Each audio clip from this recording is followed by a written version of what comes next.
akong tubag sa maong pangutana na ay gitawag og mga Orthodox churches dinhi sa Pilipinas kay gituuhan nga 100 years after sa nahitabo nga niani si Fernando Magallanes dinhi sa Pilipinas according sa mga Jesuit historians nga niabot ang mga Orthodox priest dinhi sa Pilipinas mga 16th century. Then pagkahuman naa nagbugna sila og kining gitawag og 3 autocephalous sa Orthodox churches dinhi sa gitawag og nasud nga gilangkuban pod sa 13 pod ka mga autocephalous government. Tingtag autocephalous ang buti pasabot obispo nga diin na independent sa ubang mga obispo nga wala siya tawag anang superior nga iyahang tawag anang tagaan og report, unlike sa simbahang Katolika nga ang matag archdiocese under siya sa gitawag og arsobispo ug ang arsobispo under sa pagdumala sa Santo Papa. So sa Eastern Orthodox Church or ang Christian Orthodox Church,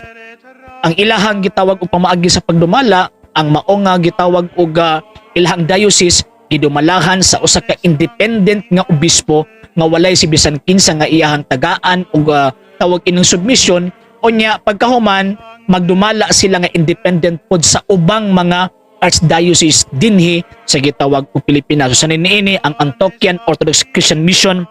in the Philippines, Antiochian na Orthodox Christian Archdiocese of Australia, New Zealand and the Philippines nga niabot dinhi nya Exarchate of the Philippines under siya sa Orthodox Metropolitanate of Hong Kong and Southeast Asia, then Ecumenical Patriarchate of Constantinople, and napoy niabot po dinhi from the Patriarchate of Moscow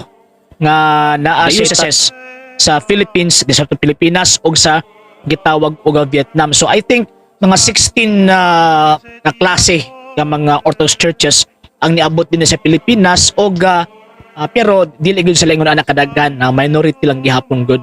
sila. So ang question naa ba, so naay mga Orthodox churches o Orthodox priest nga niabot sa Pilipinas ug naghimo pod sa ilahang kaugalingon nga gitawag og simbahan o ilahang kaugalingong diocese. Alang sa mga dugang videos and informations, just click like, subscribe, then click the notification bell for more updates.